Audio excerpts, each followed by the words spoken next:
டே மச்சான், இங்கே பாரு, நம்ம 13 பேர் இருக்கோம். அவங்க டீமை பக்காவாக 12 பேர் இருக்காங்க.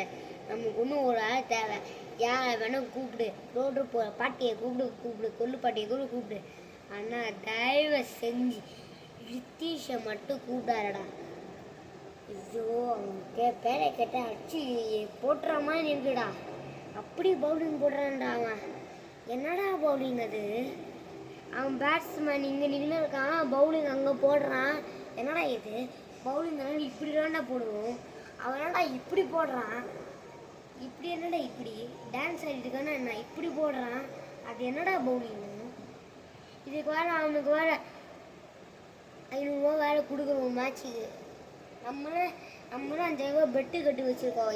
என்ன டீமு ஜெயிக்கிறதோ அண்ணன் ஆப்பரன் டீமு வந்து 5000 ரூபா கொடுக்கணுன்ட்டு. இப்போ 5000 ரூபா பாலுக்கு பங்கு போட்டு வச்சுருக்கோம். அவன் மட்டும் கூப்பிட்றான். அவன் வேணாண்டா. இல்லை திரும்பியும் சொல்லு. ரித்தீஷை நீ வேணான்னு சொல்கிற. இது என்னடா நமக்கு? ரித்தீஷ் எவ்வளோ பேர் ஆள் தெரியுமா? நீ வராமல், நீ கொஞ்ச நேரம் மேட்சுக்கு வராமல், எங்கே போயின்னு தெரியாமல், ஃபோன் ஃபோனை கூட எடுக்காமல் அவன் டெய்லி வந்துருக்கான். எப்படி பவுலிங் போடுறான்னு தெரியுமா? அவ்வளோ அழகாக பவுலிங் போடுறான்டா. நீங்க என்னன்னா பார்த்து ஒரே பால் அவுட் ஆக்கிடான்டா. நீ ஆப்ஷன் ஆகிருந்தா உனக்கு என்ன கூட இருக்கு? உனக்கு என்ன தெரியும் அவன் பவுலிங் எப்படி போடுறான்ட்டு? ஒரு தடவை அவன் பவுலிங் எப்படி இருக்கு தெரியுமா? நீ பேசாம நீ கேப்டனு இருந்து ஓவராக போல.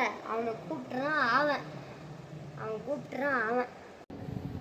மக்களே, இந்த மாதிரி கிரிக்கெட் வீடியோஸ் உங்களுக்கு ஒன்று கிரிக்கெட் வீடியோ எடுத்து ஸ்டார்ட் பண்ணிடுவேன். அதுக்கு யூனிஃபார்ம்னு இது.